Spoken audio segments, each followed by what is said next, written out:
Good evening, this is Channel 4 News. The headlines tonight. Police in London launch a double murder inquiry after body parts of 2 women are found in a bin. Flood warnings are stepped up as more heavy rain is forecast. And Down Under sees in the new year in style. Police have begun a double murder inquiry after the discovery of the mutilated body parts of a woman and a girl, possibly her daughter, in bin bags at the back of a pub in North London. Officers believe both were killed during the last week and have suspended rubbish collections in the area, Sue Turton reports. A homeless man rummaging for food made the horrific discovery. Part of the leg of a white woman believed to be in her 30s had been left in a bin behind a pub in North London. He took the remains to a nearby hospital where shocked staff called the police.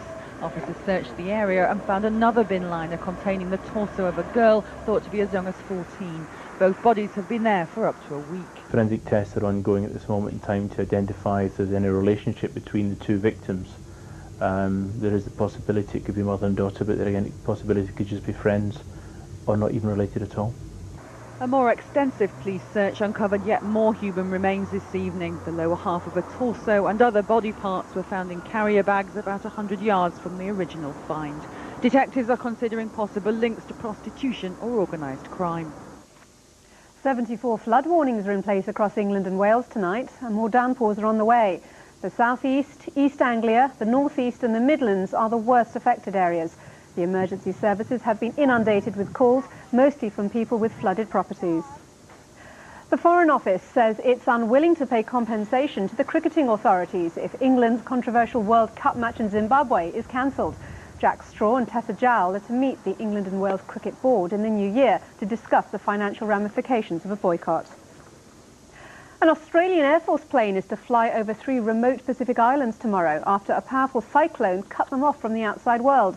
Cyclone Zoe hit the Solomon Islands of Tikopia, Fataka and Anuta on Sunday, severing all radio contact with the 1,300 people who live there. The Queen's New Year's Honours List is topped by ordinary citizens who've served the community in the face of extraordinary tragedy. The parents of murdered teenager Stephen Lawrence and the vicar of St Andrew's Church in Soham are also among those honoured. The Reverend Tim Alban-Jones has been made an MBE for his work since his church became the focus of mourning for the murdered teenage girls Holly Wells and Jessica Chapman. For more than 60 years, Nicholas Winton kept it secret that he'd smuggled more than 600 Jewish children from Nazi-occupied Czechoslovakia to Britain. Now he has a knighthood. Other knighthoods have gone to some of Britain's most internationally renowned actors and filmmakers. Alan Bates, one of the original angry young men of British theatre and 60s film. My name is Gladiator. And the director Ridley Scott, whose blockbusters include Gladiator and Blade Runner. But the list is most memorable for honouring people like Neville and Doreen Lawrence, who've received OBEs for their continued work in community relations since their son's unsolved racist murder. The writer Mary Wesley, whose first novel was published when she was 70, has died at the age of 90. She wrote a string of bestsellers described as Jane Austen with sex. The Chamomile Lawn, based on her own wartime experience and adapted for television, was the first big success.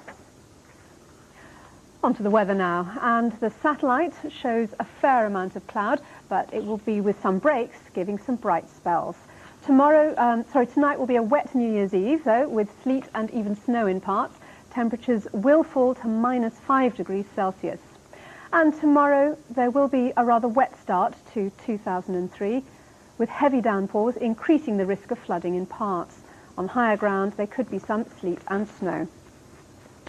Now, there's just 4 hours till midnight here, but the other side of the world has already seen in the new year.